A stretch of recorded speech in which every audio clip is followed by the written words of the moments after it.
একদিন একটা ছেলে তার বাবার কাছে বলতেছে, বাবা, কেউ আমাকে মূল্যায়ন করে না, কেউ আমাকে ভালোবাসে না, আমার এত প্রতিভা, কিন্তু কারো কাছে আমি সেটা মূল্যায়ন পেতেছি না, আমাকে কিছু উপদেশ দিন, আমি ধৈর্যহারা হয়ে যাচ্ছি।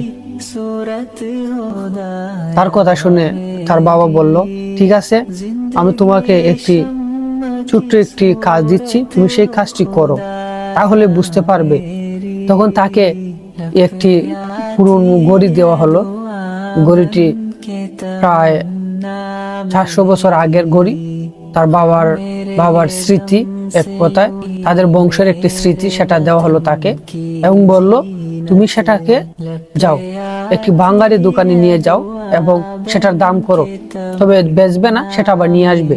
তখন সে গেল বাঙালি দোকানে, বলল যে, ভাই, এই ঘড়িটি আপনারা কত দিবেন? তখন সে বলল, আমি এটাকে 20 টাকা দিব। তখন সে চলে আসলো, বাবাকে বলল, বাবা, আমি গিয়েছিলাম, তারা 20 টাকা বলেছে। বাবা বললেন, ওকে, ঠিক আছে, তুমি এখন একটি কাজ করো, এটাকে নিয়ে একটা গরিব মিকারের দ্বারা যাও, দেখো কি বলে। সে একটি ভালো গরিব মিকারের দ্বারা গেল। মিকার মোটামুটি ঘড়িটি দেখে মোটামুটি চিনতে পারলো এবং বলল, আমি তোমাকে এটা 500 টাকা দিব। তখন সে বলল, ওকে। সে তখন বাড়িতে চলে আসলো, বাবা, এটার দাম 500 টাকা বলেছে, এবং ছেলে খুব খুশি, অনেক দাম বলেছে। তখন সে বলল, ঠিক আছে, তুমি একটি কাজ করো, এখন তুমি একটি ঐতিহাসিক যে নিদর্শনগুলা যেখানে থাকে, জাদুঘর, সেখানে যাও এটা নিয়ে।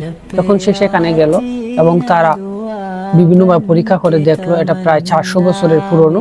তখন সে তাকে বলল, আমি এটার জন্য তোমাকে 50,000 টাকা দেব।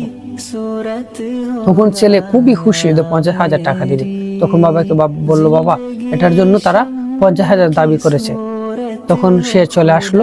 বাবা বলল, দেখেছো পুত্র, একটি জিনিস আমরা বিভিন্ন জায়গায় বিভিন্ন মূল্য পেয়েছি, কিন্তু যে জিনিসটিকে চিনতে পেরেছে সেই সঠিক মূল্য বলেছে। আমরা তাই আমাদেরকে সস্তা ভাবা একদমই উচিত নয়, কারণ আমাদেরকে সঠিক জায়গায় নিতে হবে, পরিশ্রম করতে হবে।